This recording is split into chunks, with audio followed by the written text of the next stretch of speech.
Hi guys, welcome to the channel. Today we're going to be playing Hello Neighbor Act 3 once again.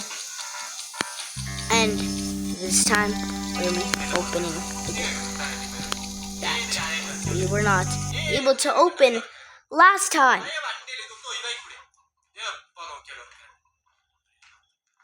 It was impossible for us to open it because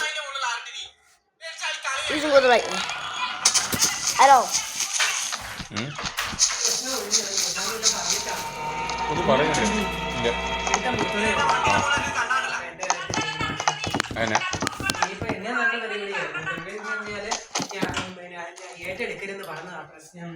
ഞാൻ പ്രശ്നം ഏറ്റെടുത്തതല്ല എന്റെ mistake ഉണ്ടെന്ന് എനിക്ക് മനസ്സിലായതുകൊണ്ടാണ്.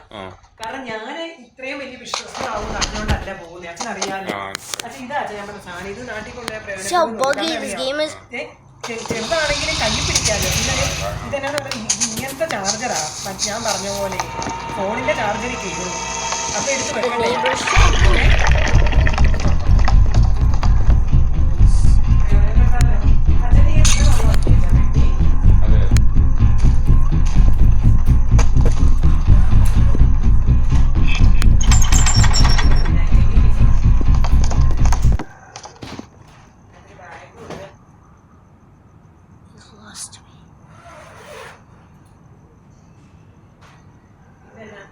Let's wait a bit, guys. ഞാൻ ചെന്ന ഭയങ്കര ചിരി സാക്ഷി. ഞാൻ ചിരിച്ചോണ്ട് തെറ്റ് അഞ്ജനയുടെ കയ്യിലാണ്. അച്ഛൻ അറിഞ്ഞോണ്ടല്ലേ സംസാരിച്ചു. ഞാൻ പറഞ്ഞിട്ട് അച്ഛൻ അതെന്ത് അങ്ങനെ ചോദിക്കേണ്ട കാര്യമുണ്ട്. ഇനി അച്ഛൻ്റെ കാര്യം ചോദിച്ചു ചോദിച്ചാലും ഞാൻ എന്റെ ചാങ്ങലം വരെ ഞാൻ പറയുന്നു എന്റെ സൈഡിൽ തെറ്റുണ്ടെന്ന്. എന്തിനാണ് അച്ഛന് പിടി കിട്ടിയോ? സ്വന്തം തലയിൽ അത് മാറ്റാൻ. എന്നിട്ട് പിന്നെ അവരോട് പറയാമല്ലോ അഞ്ജന സമ്മതിച്ചു എന്ന്. എനിക്ക് ഇനി ഈ പ്രശാന്ത് മറ്റേ കഴിഞ്ഞ വർഷം പ്രശ്നം ഉണ്ടായപ്പോ പറഞ്ഞ പോലെ തെറ്റ് നിന്റെ സൈഡിലാണെന്ന് പറഞ്ഞ് സാഷ്ടാംഗമാണ് പറഞ്ഞു കഴിഞ്ഞാൽ അവര് സമ്മതിക്കുമെന്ന്. അതെന്തിനാണ് ആ പറയുന്നത്? എന്തിനാ സ്വന്തം സൈഡ് ക്ലിയർ ആണ്. ഞാൻ പറഞ്ഞതേ ഇല്ലല്ലോ. ഞാൻ പറയത്തില്ല നമ്മൾ ചെയ്ത കാര്യങ്ങൾ നമുക്ക് വിശ്വാസം പായസമല്ലടി, അതെന്തോ ഇടിയപ്പത്തിന്റെ പോലെ ഇരിക്കുന്നു. അതിന്റെ കൂടെ കോംബോ ആയിട്ട് വരുന്നു. ഏത് ചോറ്? എനിക്ക് നിനക്ക് ഇത് കഴിക്കും. ഞാൻ സ്വല്പം കഴിച്ചു. ഇത് കുഴപ്പമൊന്നുമില്ല. നിനക്ക് ഒരു പിടി ചോറും വെച്ചിട്ടുണ്ട് മോര് കൂട്ടി കഴിക്കാനായിട്ട്.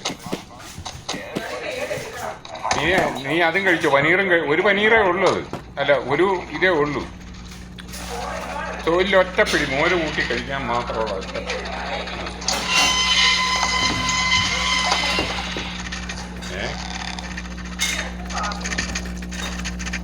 ഏതാണ്ട്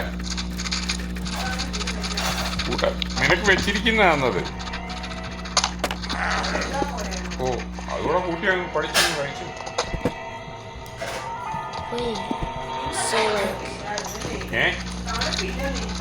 ഇല്ല വലിയ തണുപ്പില്ല. മഴ പെയ്ത് കഴിഞ്ഞ തണുപ്പൊന്നും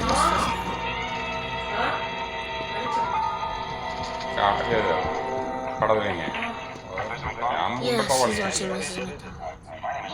കളിക്കാൻ സാധ്യതയില്ല.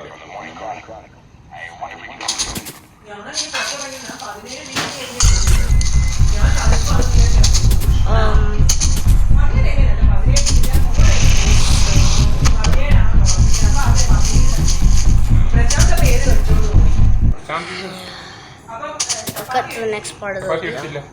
So ഞാൻ ഇതും കഴിച്ചാ പോയി കൊടുത്ത് അത്രേ ഉള്ളൂ.